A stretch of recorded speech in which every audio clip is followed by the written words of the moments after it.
I'm B. Gonzalez, trustee of NYPA Canals, and this is a joint meeting of the Authority and the Canal Corporation Governance Committee.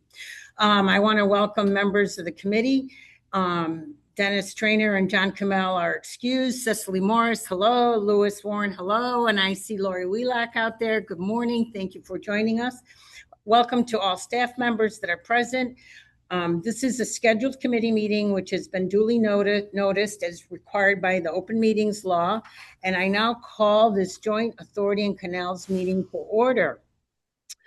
First item up on the agenda is, are there any committee members who have any amendments to the proposed agenda?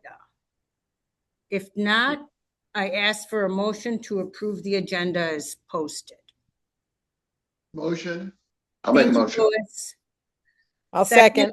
Thank you, Cecily. You're it. The two of you are it for the rest of the morning, right? All in favor? Aye. And I assume no one is opposed, but let me ask the question. The motion carries. Okay, now I would like to conduct a motion to move to executive session.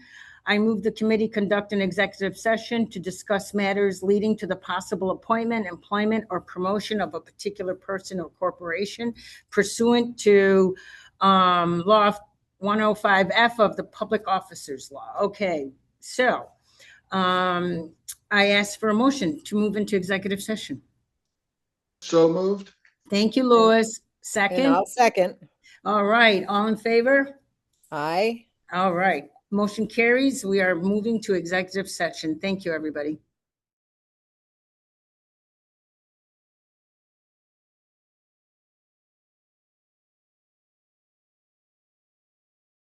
As we return to open session, I'd like to ask for a motion to resume. Chairman Gonzalez, I'll make a motion to resume the meeting. Thank you. May I have a second? Trustee Morris, we are waiting for a second to the motion to return to open session. So moved. So Thank seconded. you. Thank you. Let me state, all in favor? Aye. Aye. Motion carries. Let me state that no votes were taken during the executive session. Now, on to the exciting stuff. I always love hearing from the folks that are all about people development within NYPA, right? NYPA is great at building stuff, but NYPA is also great at building up people and their skills. And so, Nancy, take it away. All right, thank you. And good morning, Trustee Gonzalez, members of the Governance Committee, my colleagues here at NYPA and Canals, and members of the public. Thank you for your time today to hear about the diversity, equity, inclusion, and accessibility programs across NYPA and Canals. So as we know, we're committed to driving a just and equitable clean energy future for New York by our commitment to ensuring that we meet the demand for energy that is clean, affordable, renewable, and recreation that is accessible in a way that will support and create opportunities for all. So together, as we support our leaders, we remain committed to focusing on a core pillar. That is the pillar that uplifts our people and lives our values. So in October, we spoke about our programs, and today we're gonna share more about what we're learning. I'm gonna briefly talk about our why, just to anchor us and provide a brief update on ideals. And then you'll hear from my colleagues on the 3 E's of impact, starting with employer, then economy and environment, and we'll close out by answering questions, of course, that you might have. So the Ideals Committee. We know that success at NYPA and Canals depends on the success of our people. And we know that the success of our people is dependent on a culture that is inclusive, diverse, is safety first, and centers on helping us to ensure that everybody contributes and everybody belongs. We also know that our organizational resilience, our innovation and overall capacity require collaborative decision-making, strategic prioritization, and aligned resource allocation. So we have our Ideals Committee, which is a team of subject matter experts from across NYPA and Canals. And we get together to drive and achieve the goals of Vision 2030 Renewed by addressing challenges using a critical eye and a DEIA lens. So last year we started out, and earlier this year, we have now established our foundational charter. And this is important because it formalizes governance and clarifies our goals, our responsibilities and procedures, ensuring that there's transparency and accountability across our committee members. So we meet monthly as subject matter experts, and we talk collaboratively to make decisions and suggest process improvements for resource utilization that will help us better serve our customers and our partners.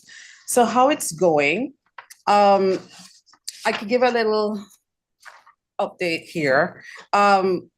We have been meeting monthly, and we have established what's called leadership circles. So we surfaced some issues across our groups. We found that leadership circles worked best. People are very highly engaged, and we'll continue to provide updates periodically to EMC and when we come to governance. And so last February, we did meet with Laura Alessio, was our EMC, your very good designee, Justin. And we met and gave updates on leadership circles. So we talked a little bit about the focus on ensuring that there is a strong pipeline from recruitment and interns into our seats of employees. We're also looking at how we are strategically engaging with our external partners and leveraging that space. And we talked about several other issues that we are working on. And I expect that in October, we'll be able to come back and share how that is going. The role here and the aim is to expand feedback and expand the channels of how we're getting that. I want to also just mention one of the big things that have come out is that we have Vision 2030 Renewed in full progress. There are lots of big projects going on, and we have learned that engaging employees early through utilizing them as testing groups have resulted in projects like Illuminate and Workday, leveraging the information that we got from leaders and from employees to ensure that it is more effective and impactful when it's rolled out later on this year. That's just briefly how Ideals is going. I want to segue and introduce Pooja Nayyar, who is our Senior Director, Organizational and Talent Development here to talk more about what we're doing from the employer perspective. Pooja.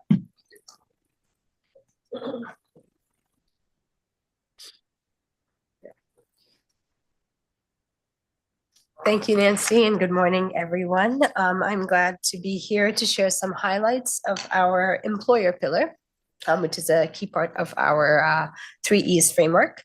Our strategy focuses on attracting and retaining top talent. And the way that we do this is really back to what Nancy was saying, ensuring everyone contributes, everyone belongs. So making sure that people are feeling heard, making sure people are feeling a sense of belonging. And those are some of the themes that you will hear in the couple of updates that I'm about to share. So I'll start with our engagement survey. Our employee engagement survey is one we've been running every 2 years for the past 10 years since 2015. The headline here is that we have had the best year yet. We launched this in November of last year, and all the actions that we've been taking over the past several years have really been resonating in terms of building a resilient and inclusive and a safe culture. A few things to showcase. Our participation has increased. We've gone from 81% in 2023 up to 84%. This in itself is a win. This tells us that people are willing to share their voices. They're willing to be heard. They want their feedback to be shared. So this is something we're very proud of. We've also made significant progress with engagement overall. We have doubled our engagement scores since we began this whole process in 2015. We're at the 74th percentile, which is up 4 points from last round. And what this means is that we're actually doing better when it comes to engagement than 74% of other organizations that have taken this survey. Really putting us pretty much in that top quartile when it comes to employee engagement. When it comes to our engaged employees, they're also a really positive story to tell. We have more than doubled the percent of engaged employees we've had since we started this whole process. We're at 33%. This is the highest that we've seen to date. That's that yellow band on the graph on the right-hand side. And we've also shrunk the blue band of disengaged employees. So all of this is very, very positive. Does not happen by chance. A lot of effort goes into, a lot of intentional action planning went into this. So this is something to really celebrate. Thanks to all the NYPA and Canal's colleagues listening in. This is all due to our collective efforts. So something to be really, really proud of. And while our engagement scores are great and you know, it's a positive number to see, what I also want to highlight is that there's some very tangible business outcomes that high engagement also drives. And these are things such as improved safety scores, improved financial performance, improved customer satisfaction, as well as employee retention. So all in all, a really good news story to share here. What you see on this slide is another report that I wanted to highlight. There are about a subset of 15 questions that are statistically linked to how they promote an inclusive culture. You see a few of these questions on the right-hand side here, but this was a report that we added in 2021, and it really speaks to our focus around driving that inclusive culture. Some of what you see on this slide in terms of questions or areas around professional growth and driving belonging and people feeling respected and valued. Here also you see that we're trending very positively over the past 3 surveys. So again, something to be very proud of. Continuing to work on our action planning is key so that we can continue to do the things that we're doing well and also look for the opportunities where we see that we can do even better. This is where the Ideals Committee comes back in. They will be looking at the feedback in this space and helping to identify what some priority areas need to be, and working with the business, with our senior leaders to help continuing to move the needle forward on this. Another way that we continue to make progress on a more inclusive NYPA and Canal's culture is through our ERGs and our ERG events, which are valuable resources when it comes to developing belonging. Inside the organization, we have over 800 employees who are active in our 7 ERGs. Even our newest ERG, ABLE, has almost 90 members. So a lot of very strong participation through these employee-led groups that are really driving our culture and creating opportunities to build community, build networks, and develop new skills. And we also have a number of events that our OCRI team partners with our ERG leadership on driving. A couple of these are highlighted. Our ERG Summit on Courageous Conversations happened in November. And our most recent one was our ERG Awards of Excellence. Here we celebrated internal leaders across all levels and all parts of the organization. We received over 65 nominations through peers. So this really celebrates the internal champions that we have who are driving an inclusive culture and really living our values. We are also learning that these ERG events are very key in helping. I see your hand up. Sorry, it's our question. Sorry. I just had a question. If you don't mind going back one slide. Love your ER comprehensive, fabulous. Think about the generations one. In my company, in our bank, we have each of the other BRGs that you have. But what is your generations ERG? That's fabulous. What is it?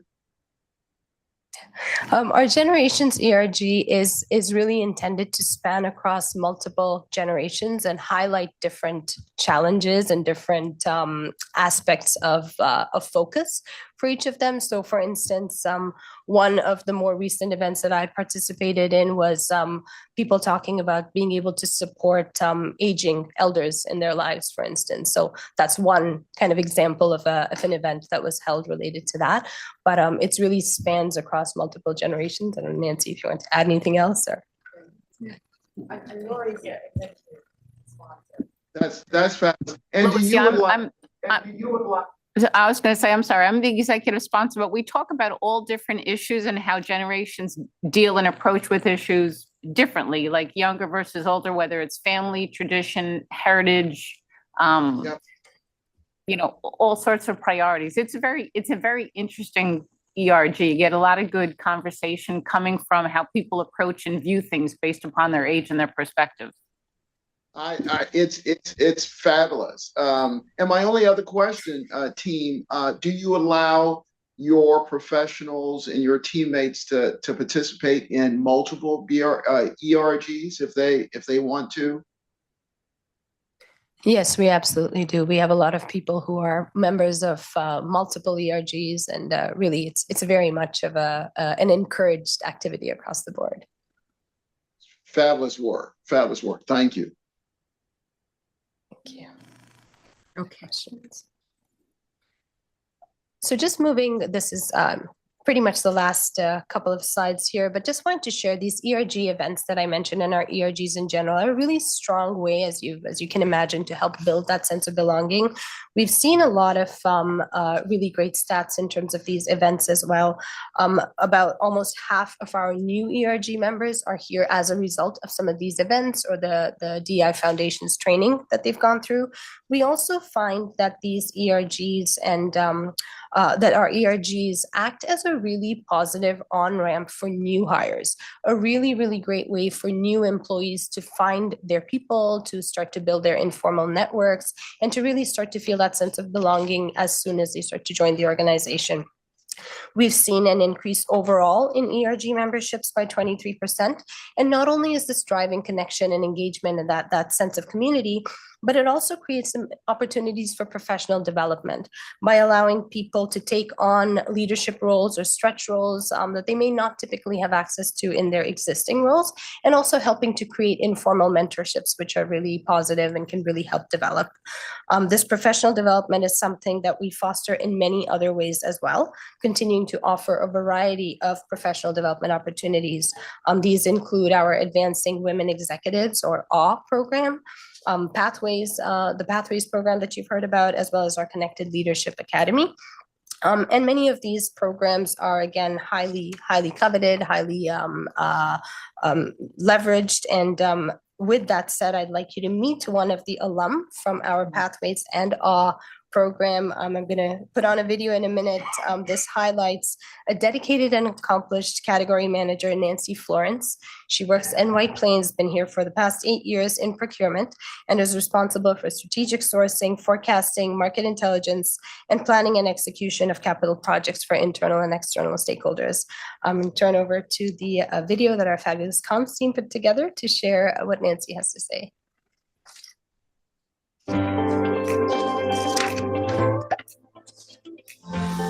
Both programs, Pathways and AWE, the accelerator program, they brought something different to the table. I learned a lot. They gave each participant an assessment. For me, it confirmed why I operate and why I think the way I do. It helped me to realize everyone approaches work differently, and I have to meet them where they are. I came across so many fierce women, so many amazing men, and we were all able to connect somehow, share, give each other advice, just learn from each other's journeys. ERGs bring topics to the forefront. They encourage you to participate. They encourage you to take leadership positions. These ERGs give you the chance to step up, step in, be a part of something bigger. Take the time, participate. It's worth it. It's a start to connecting internally. It's a start to introspection, like digging into yourself. It's definitely worth the time. People take time to do the things that they want. And guess what? When there is no time, they make time. They find it some way, somehow. So I would encourage everyone, participate.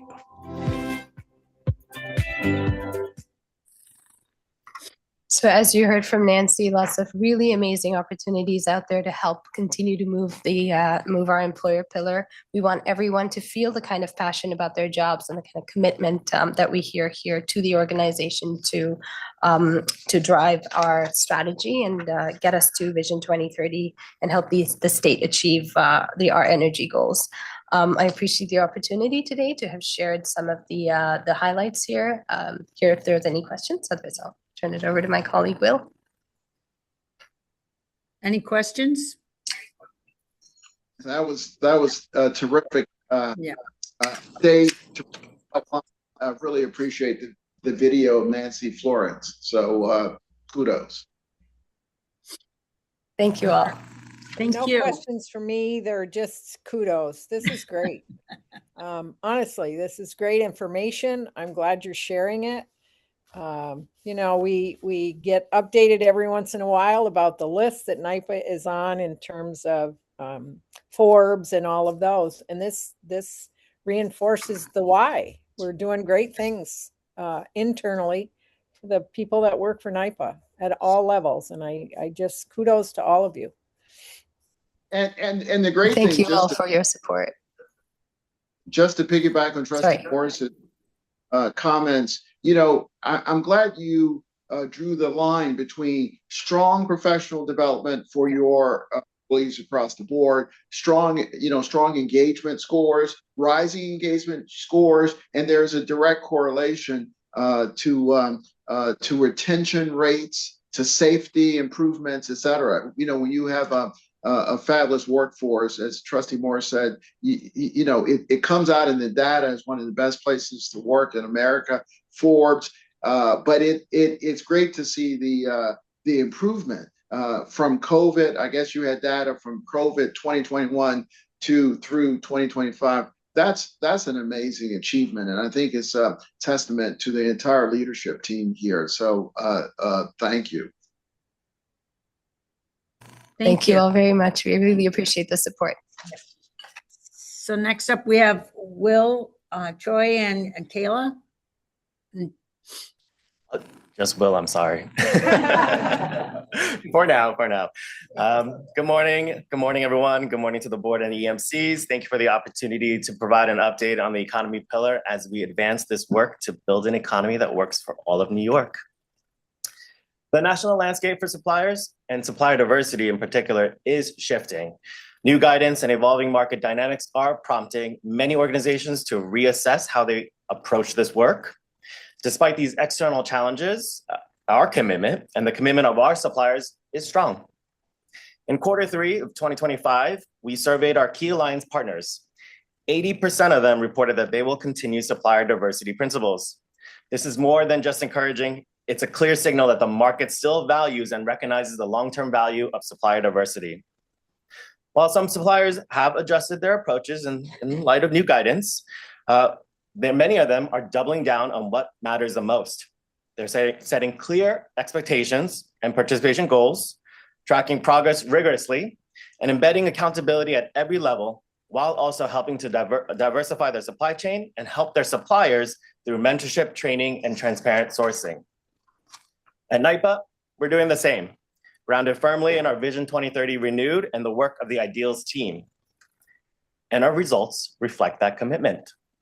In 2025, we spent $126 million with MWBEs, $15.2 million with SDVOBs, and $238 million with New York State small businesses. Overall, this represents a 34% increase in spend with businesses that we actively work to include when compared to 2024. Breaking down that a little bit further, MWB spend increased by 4%, SDVOB spend increased by 3%, and New York State small business spend increased by 33%. Across every category, we trended upwards in 2025. This is the result of intentional multi-level efforts to expand participation, efforts that not have only increased our spend, but significantly deepened small business engagement and set a new benchmark for 2026. This isn't about spending more, this is spending smarter through procurement strategies that expand access, deepen impact, and ensure opportunities reach further into our communities. To bring that into sharper focus, we saw a $4.7 million in increase in spend combined with MWBs and STVOBs in 2025. Even more significantly, 46 of that 2025 overall spend with MWBs and STVOBs, 46% of that spend, over $65 million, came from subcontracting opportunities. And that is a critical shift. It means that we're not just creating opportunities at the prime level, we're also building an ecosystem that creates real pathways into the economy. And this commitment extends beyond procurement. In our treasury operations alone in 2025, 14.3%, or at $282 million, was conducted with MWB broker-dealers for our investments. 15.2%, nearly $300 million, was conducted with STVOB broker-dealers. That is enterprise-wide integration. And that's what supply diversity looks like when we become part of the business and not just something that we measure. But numbers only tell a part of the story. Supplier diversity is not just a reporting function. The real impact lies in what the numbers represent. Small businesses are the foundations of a thriving community. They create jobs, deliver essential services, and fuel local economies. We don't just deliver on projects, we build economic opportunity at scale. We're not only creating a workforce pipeline, we're empowering entrepreneurs. We're also giving individuals the ability to seek jobs, but the opportunity to create them. And that's what supplier diversity enables us to do. That commitment is reflected in our programs. Across our portfolio, we have now graduated 312 businesses embedding new suppliers into our supply chain. In 2025 alone, through our accessibility education program, we supported 11 small businesses in developing strategic inclusion plans. For one business, that meant it resulted in over 100 additional bookings that may have otherwise been missed or left behind directly because they had a strategic inclusion plan. 100 new customers that they were able to serve just because they had a plan to make it more inclusive. Through Power Up 2030, we're building the next generation of clean energy suppliers with 42 businesses now equipped to compete in the New York energy future. And hopefully the board will be considering a multi-million-dollar contract award of one of those graduates soon. I'll just put that out there. Through our mentor project program, we're strengthening firms in engineering and construction.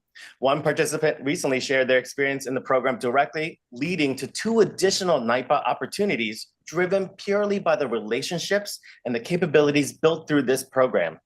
Just this week, we held our in-person quarterly meeting down in New York City, collaborating with corporate insurance and health and safety teams to share their NYPA expertise and knowledge with our proteges and mentors.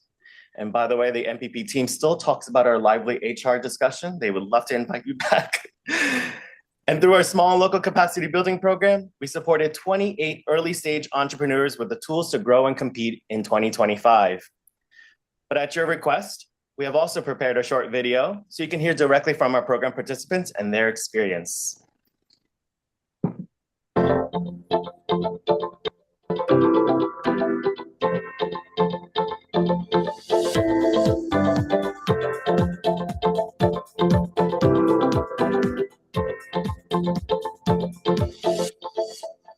We are looking at a number of different elements that make access to recreation and tourism possible for people with disabilities. Today, particularly, we're looking at some new equipment, including one of the adaptive sleds. So what we've experienced is when people have the encouragement, when they have the equipment, when they have the knowledge, it builds their confidence that inclusion truly can happen. This program is more rewarding than I could possibly ever put into words. It is our absolute joy to be able to provide these experiences for people of all abilities.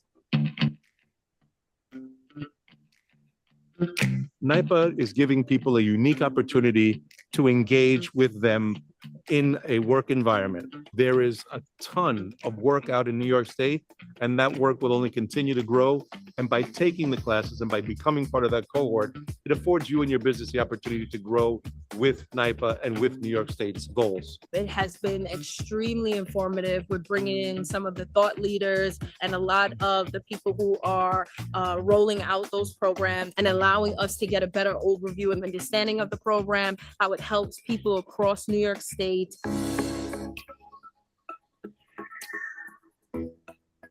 The growth that we've seen since we've been in the Mentor Protege program.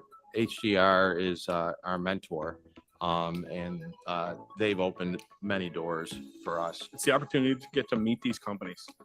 We don't always have that, and when you're at a trade show or a conference, there's hundreds. This program sets it up where we get that one-on-one interaction with those companies, and it works out perfectly for us to understand not only what they can do for us, but how we can help them too.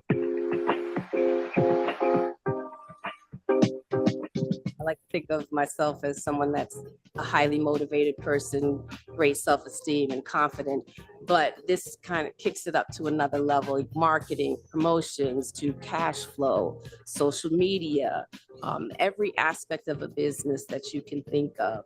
And I feel like my business is at a place now where it's growing and elevating. So to be embraced by an organization in your backyard and an organization that does things that are also close to my heart. Sustainability, caring about the environment, recycling, reusing as much as possible, because we're not going to build another planet. And we have so many challenges right now on the planet that we all need to do our part to ensure that generations behind us are able to build and be blessed from this.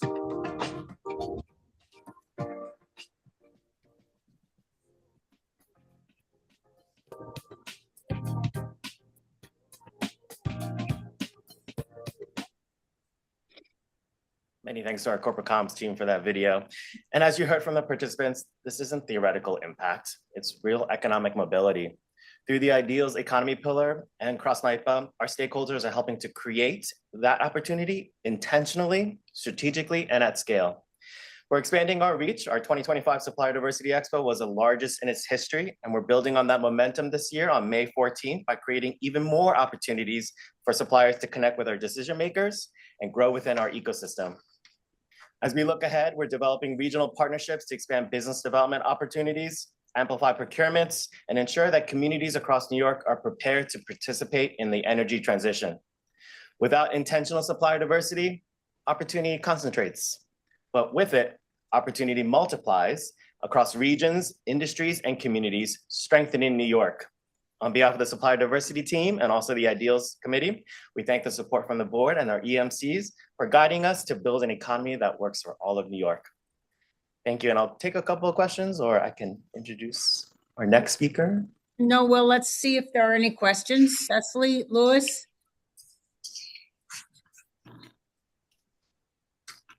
Very nicely done. Well, thank you. I love the foundational support of economic development across the entire state. It's fabulous, and the momentum that you and your teams have built are tremendous. Nice video as well. Thank you. Thanks, sir. Same for me, and the same comment is kudos. And it's all related, right? It's just all intertwined and related. It benefits everybody. It's a win-win. It's what makes us proud to be trustees, I think, because the organization itself is so good at what they do, aware of what they're doing and the impact, and working to make everybody better and everybody bringing everybody up. It's very impressive. The video was great. I'm glad it got to be shared in a public forum, and I look forward to more of this. This is good stuff. Well, I just want to add that the intentionality with which you all do your work is creating an ecosystem that's really going to help build the economic development of these communities as these big projects that are coming up for NYPA roll out across the state of New York. So I just want to thank you for that. And I always enjoy seeing the team when they come to Syracuse for a fair or an event. So thanks much. Thank you. We And enjoy I- seeing you too. Well, the other thing is, let's make sure that you're resourced as needed, right? That the division is resourced as needed to meet the need as these big projects roll out. So we'll just keep that kind of on the back burner there. So, and with that, I'll introduce Kaela Mainsah.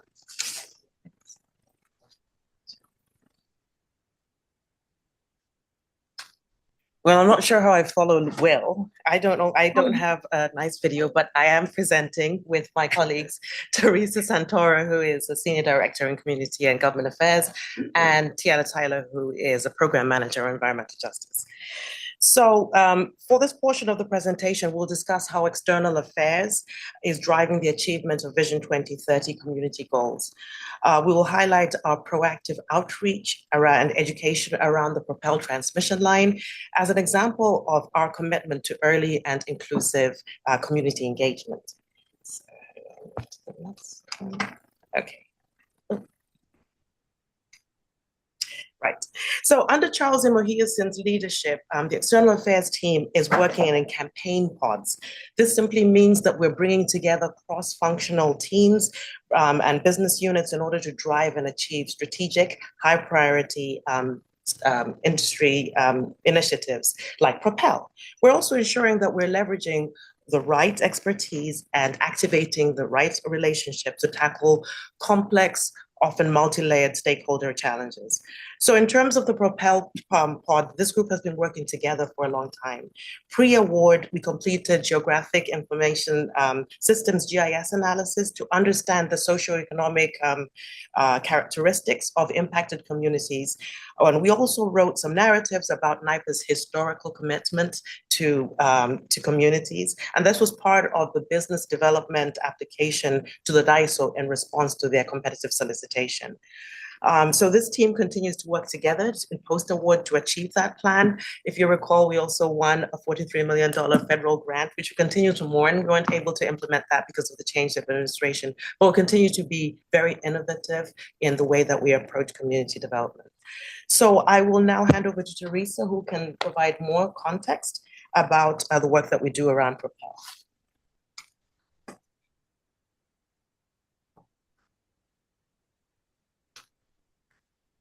Thank you, Kaela. So we are advancing the Propel New York Energy project through coordinated and inclusive engagement. Propel New York Energy is a joint development between the New York Power Authority and New York Transco. The project will build approximately 90 miles of new underground and submarine transmission lines, creating a 345 kV backbone for the downstate electric grid.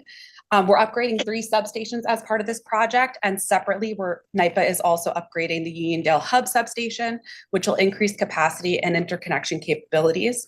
Together, these critical investments are advancing NYPA's strategic priority to be a leading transmission owner and operator.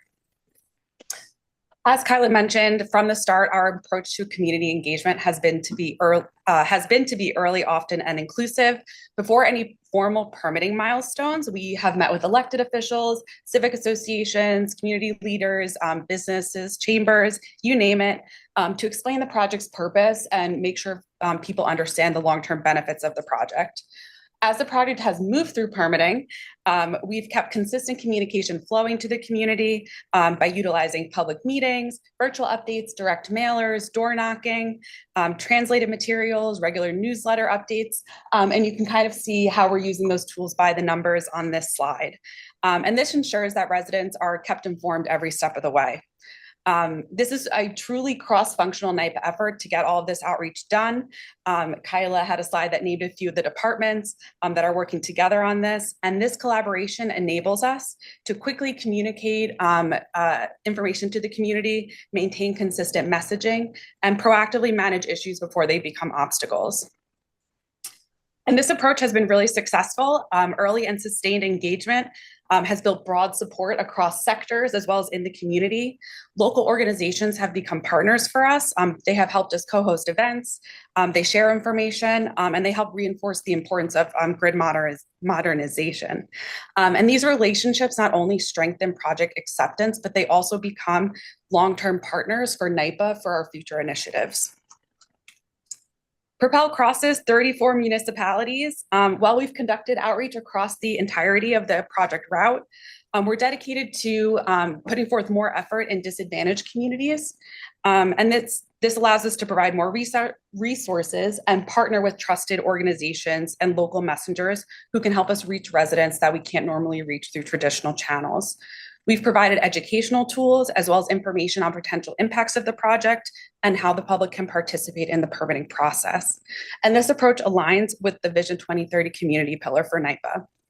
Propel New York Energy shows the impact of early planning, department coordination, and community first engagement. We will continue this model through construction, which will hopefully start this year and continue through 2030. And we'll make sure that the community remains informed and connected. And I'm going to pass it to Tianna, who's going to provide some specific examples about how we're enhancing community outreach.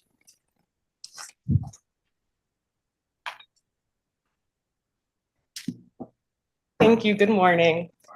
So as support of Propel, we offer our community energy education programs called Energize You. We work in collaboration with grassroots partners, local leaders, and community-based organizations that build that capacity for us to do these programs. And I oversee our Energize You youth initiatives. And so we're working with local school districts and BOCE programs to do this program centered on energy generation and transmission, but most importantly, those careers in these spaces as students go through middle school and high school. And that also leads us to build those strong relationships and those meaningful relationships as well. So we also offer our career and workforce opportunities. So as we are in the career, are in these spaces, we are highlighting specific careers at NYPA and our partner organizations. So in this photo is a workshop that we did with the Point CDC. They are a very strong environmental advocate group in the Bronx. And so we worked with their youth advocates and we discussed transmission and what that means for grid reliability. And then they got to act as engineering teams to determine the best route of putting the transmission lines. And so they had to think about the different challenges that we have to think about: disadvantaged communities, wildlife preserves, things like hospitals and schools. So where are we putting those transmission lines? And that is a way for them to get that real world scenario or feel about those complex processes and decision makings for these types of projects. So this workshop was created in conjunction with New York Transco and WSP. And we also highlighted as well all the different type of career opportunities and spaces to make sure a project like this is successful. And then lastly, we're continuing our strategic partnerships to create those community messengers with local leaders. So we've worked with the Citizens Campaign for the Environment, supporting their programs in Uniondale. Last year, we worked in the Brentwood School District with 4 of their middle schools offering Energize You. And we worked with over 1,000 of their 7th grade students, teachers, and community members to do this program. And I'll pass it on over to Kaela. Oh, and we are hoping to continue this work in the Bronx in the fall. So I'll pass it over to Kaela to continue talking about our community investments.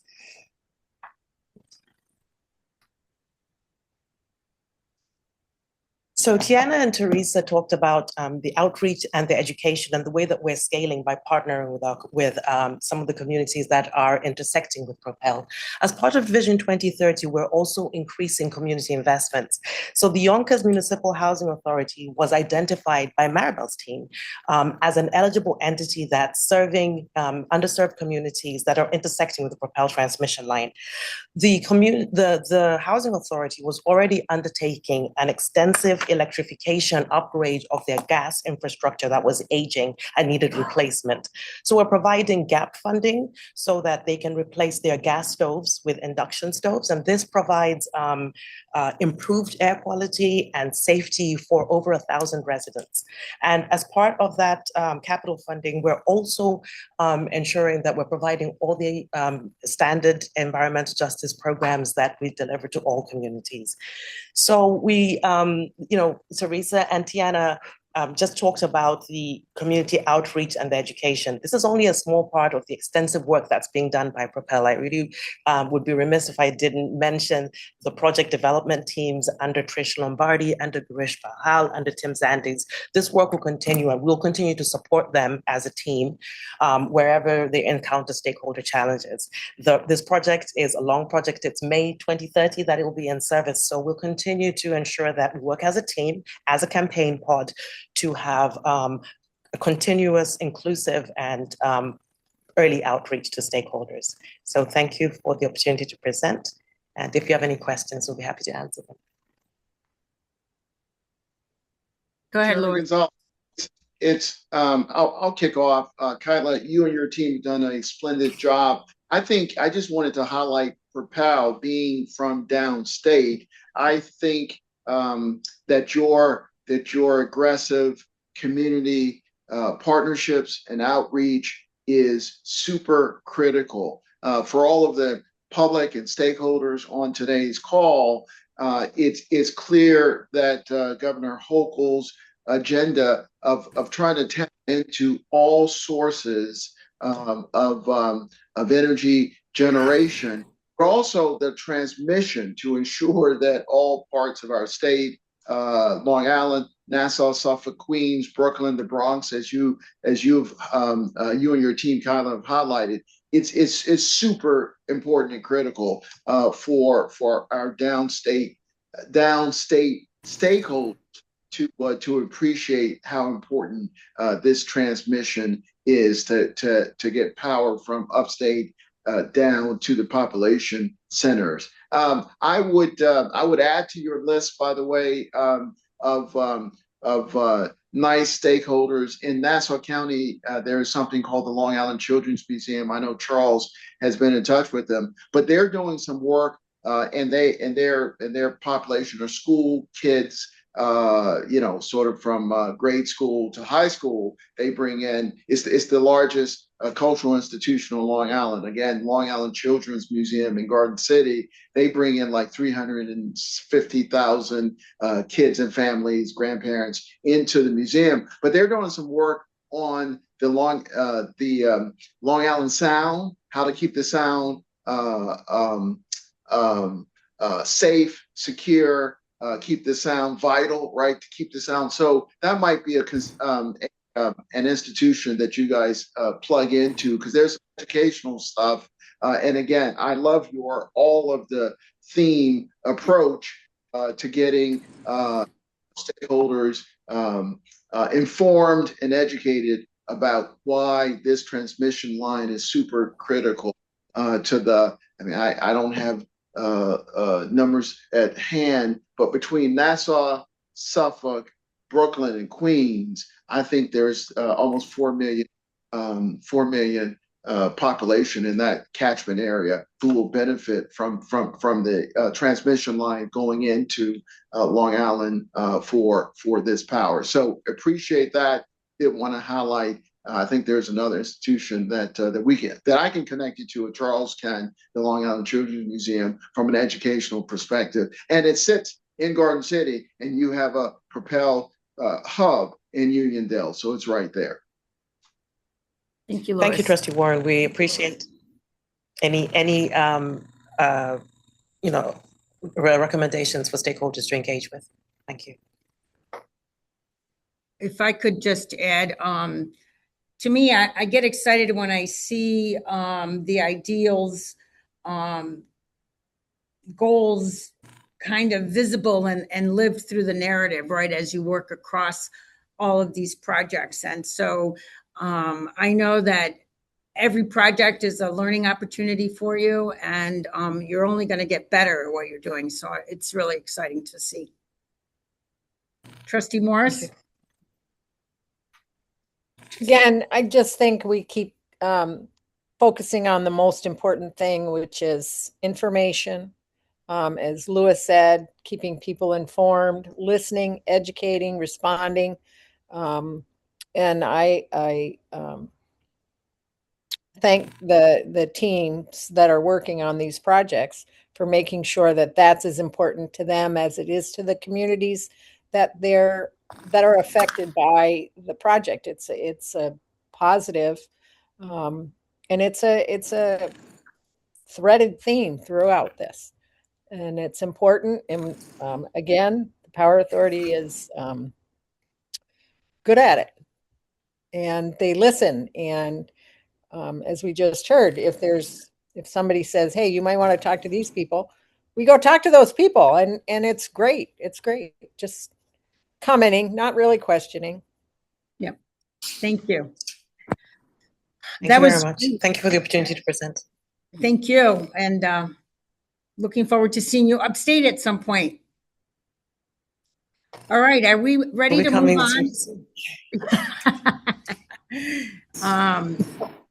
Next up is external communication strategy.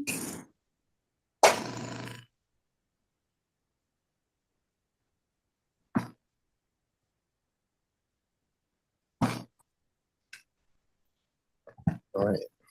Good morning, NYPA trustees, Justin, EMC members, NYPA staff, and general public. My remarks this morning are intended to provide you with an overview of NYPA's strategic communications and stakeholder engagement journey. While the Power Authority has always done great community work, our stakeholder engagement efforts have matured materially over the past few years, in significant part due to Justin and the board's recognition that bringing together under one umbrella communications, external affairs, meaning legislative, community affairs, and environmental justice would actually be the best way to extend our reach. Key to our approach has been a consistent focus on prioritizing actions that build and maintain the public trust while leveraging new technologies and ways of working to deliver what we call the right message to the right audience, to the right messenger, through the right communication channel at the right time. The energy landscape has changed pretty dramatically over the past decade plus. A changing climate and rapid expansion of the digital economy spurred rising electricity demand across many parts of the country, including New York.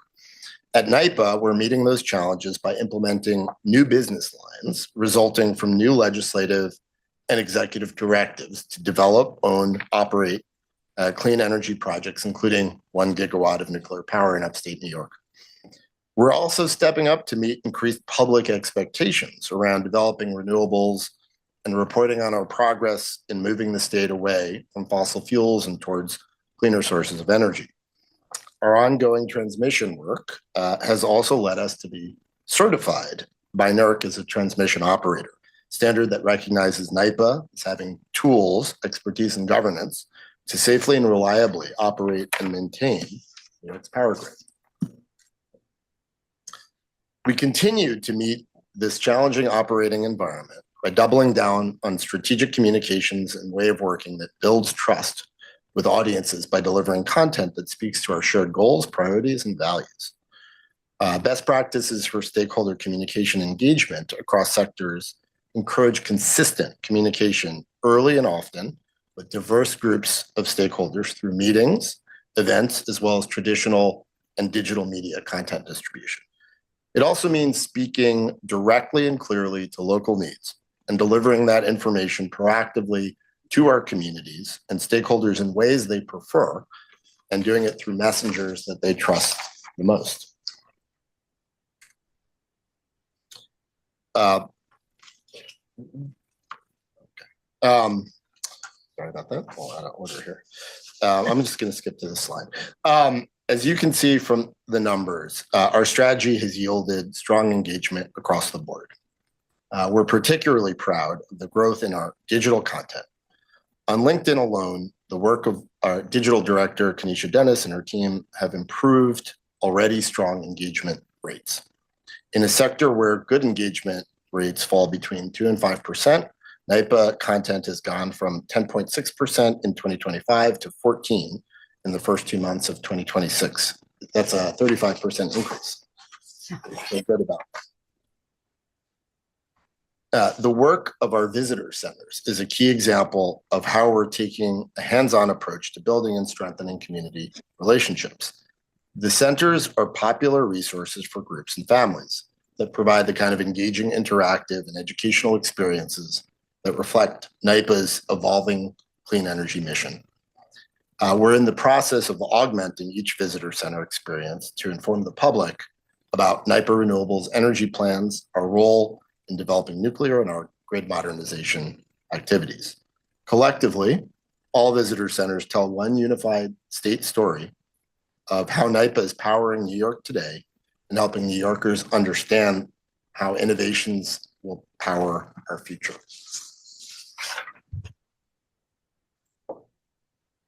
We know that community engagement is critically important to this board. Community conversations like the ones that we've enabled through our visitor centers also spark new innovations, such as the Harvest Project. This project's 1.4, while small, 1.4 megawatt agrivoltaics project has utilized novel technology. Involves solar co-located with cattle grazing and corn production. Importantly, we've brought students into the process of the learning so they can grow and share in their knowledge of growing clean economy. It's the first of its kind in New York State. The project's currently in development with NYPA R&D, leading project management, and EPRI supporting our technical learning. Where are we going next? We are really thinking here that community engagement, targeted communication, and innovation are the keys to NYPA's continued growth and to the public's continued understanding of the importance of electricity demand and needs as we head into 2026 and beyond. We're looking to build on these lessons to harness the tools we need to make a bold impact in 2026. We'll continue to develop stronger ties to government entities like First Nations and new administrations in several municipalities across the state. We'll pair our in-person learning and programming at our visitor centers with online digital content to forge deeper connections with and between our stakeholder audiences. Through this multi-channel approach, we'll continue to cement and hold the public trust and deliver the right message from the right messenger to the right audience through the right channel at the right time. Thank you. Happy to take any questions. Go ahead, Louis. Sure. First, I want to thank you and your team for your leadership across the board. NYPA's had almost a remarkable 2025 in terms of building out its renewable plans, in terms of kicking off new initiatives as announced, and continuing to do around generation, transmission. We talked about Propel downstate, transmission, and all the great initiatives that NYPA is focused on. Part of your responsibility is this stakeholder and communication strategy. I think a superlative, wonderful job. And I was just look at 2026, given all on in the macro world with energy prices, all that's with the concern by stakeholders across all of our markets, from Buffalo to Albany to Messina to downstate about affordability.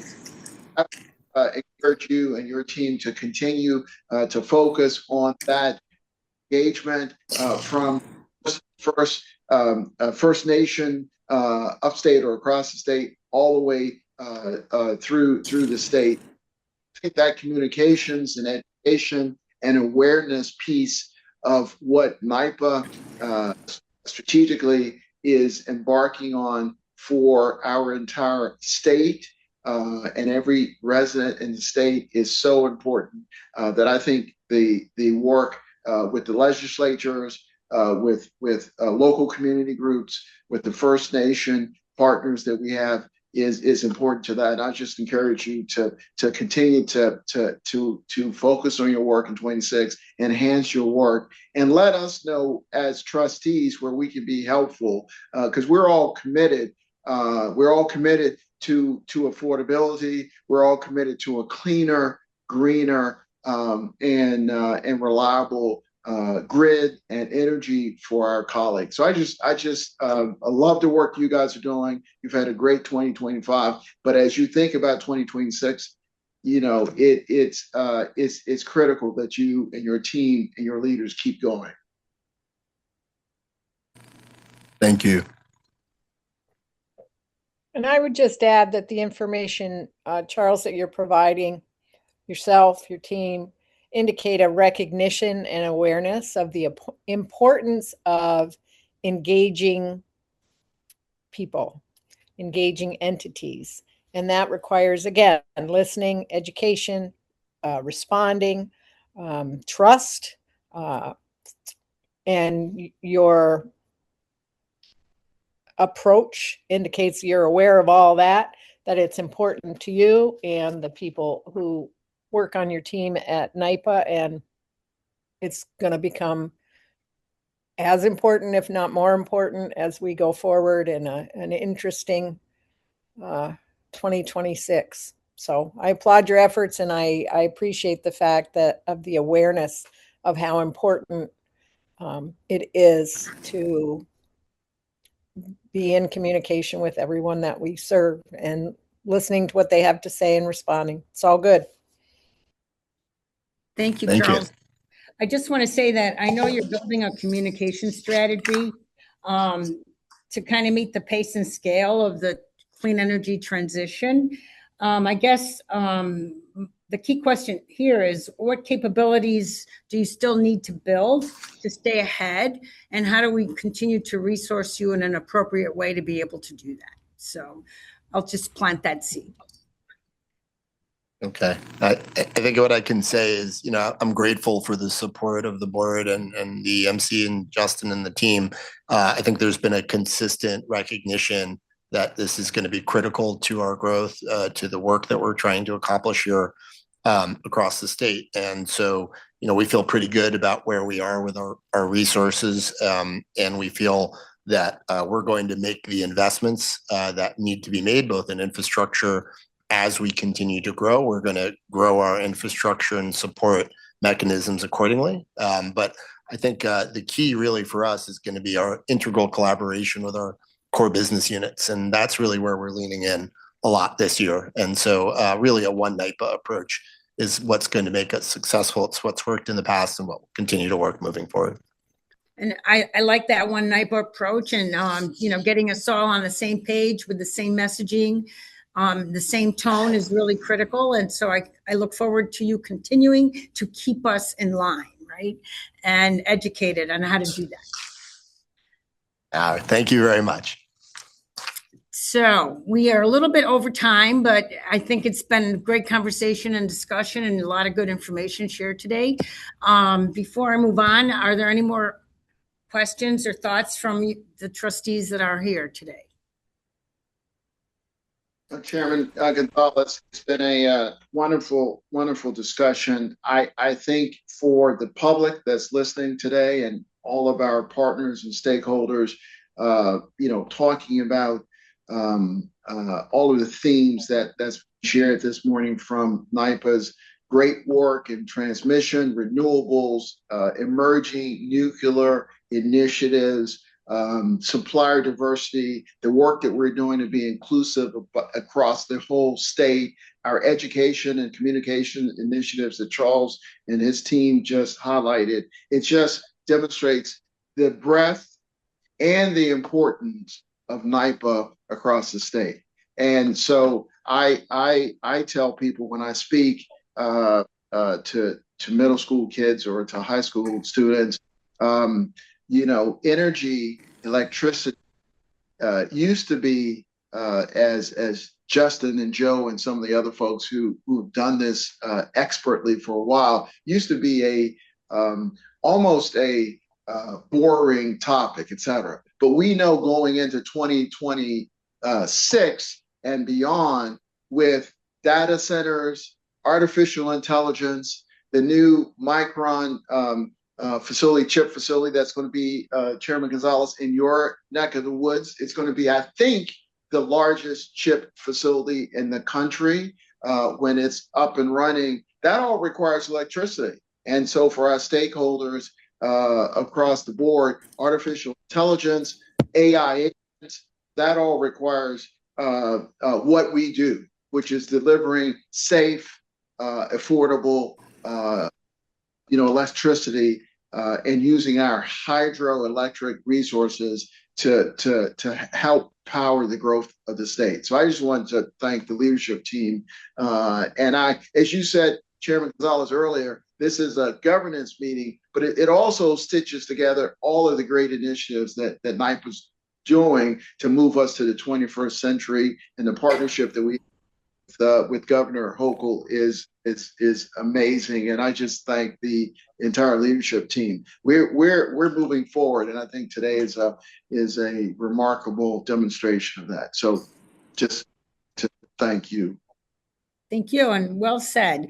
Thank you, Charles. I think at this point we're ready to move on to the consent agenda. The consent agenda is before you, which consists of routine housekeeping items. May I have a motion to accept the consent agenda? So moved. Thank you, Louis. And I'll second. Thank you. All in favor? Aye. Aye. Anyone opposed? Motion carries. Thank you very much. The next meeting of the Joint Governance Committee is scheduled to be held on October 20th, 2026. With that said, go have a motion to close the meeting. I'll move that. Thank you. Second? I think Louis, may I have a Louis said yes, but his mic might be off. Okay. All in favor?